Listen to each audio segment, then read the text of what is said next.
Good Morning Northwest Morning Sprint is brought to you by Bill's Heating and Air Conditioning. It is now 6:53. Let's get you up to speed on what you need to know with the Morning Sprint. Yeah, Olivia Roberts has the aftermath of deadly tornadoes in the heartland, and Destiny Richards is live at the Women and Children's Free Restaurant. But first, Mark Peterson with your Monday morning forecast. All right, things are looking pretty good for us when we look at First Alert Weather, and that First Alert Weather app is free and available right now. We will have cloud cover. We're going to have, again, the showers coming in 2-ish. We'll see a break and then more coming in around dinner time. Mountain snow's expected, so be prepared.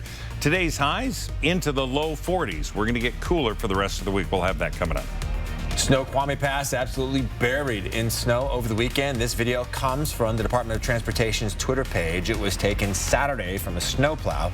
WSDOT said 13 inches of snow fell in the pass Saturday. Another 14 fell yesterday, and more is expected today.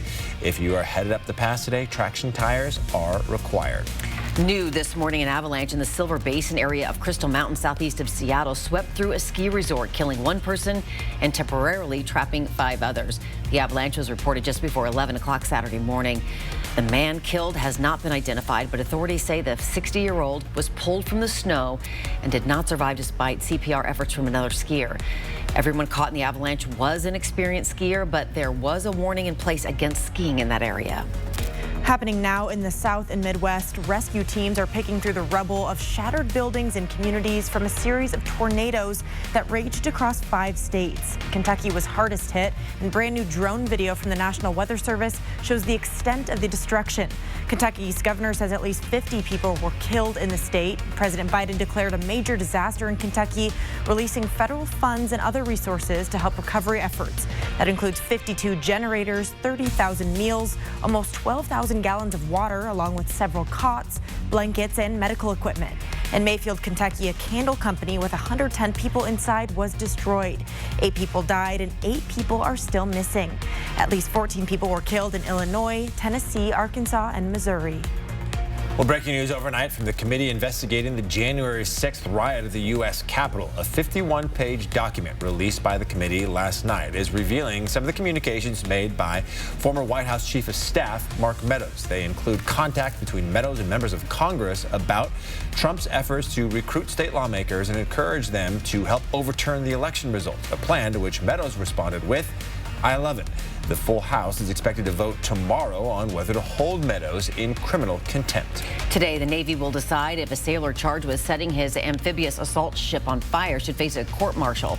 USS Bonham Richard was in port in San Diego last summer when the fire broke out on board.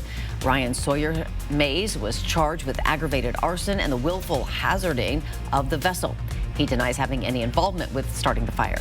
Ethan Crumbley, the teen charged with a deadly shooting at a Michigan high school last month, is expected to appear at a probable cause hearing this afternoon. The 15-year-old is charged as an adult with 1 count of terrorism causing death, 4 counts of first-degree murder, 7 counts of assault with intent to murder, and 12 counts of possession of a firearm during the commission of a felony. Crumbley's parents are facing their own hearing tomorrow. We've been live at Women and Children's Free Restaurant all morning talking about their grocery distribution happening this Wednesday. It's all for the holiday season. Take a look at the volunteers we've had this morning already putting together boxes and special gift bags that are going to be included as well. This is all for women and their families in our community that may be having a little hard time this holiday season and need help making breakfast and dinner. This is happening this Wednesday, 11 a.m. to 1 p.m. here at Women and Children's Free Restaurant. Just need an adult woman present to pick up these meals.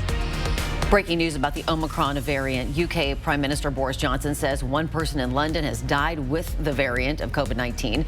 It's the country's first death because of it. It comes amid a surge in COVID-19 cases in the U.S. driven by the Delta variant.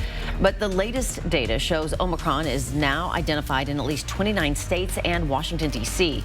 Health officials say the variant spreads easily, but it's still unclear if it leads to a milder disease. And experts say, regardless, boosters are critical. And a reminder, 4 News Now has an early start due to tonight's Monday Night Football game between the LA Rams and the Arizona Cardinals. So you can join us at 4 o'clock for an hour-long broadcast. Then the game between the NFC West rivals, followed by a 4 News Now special edition right after the game. All right, as we've been telling you, more snow expected later this week. We'll get a final check of that weather with Mark Peterson coming up right after a break.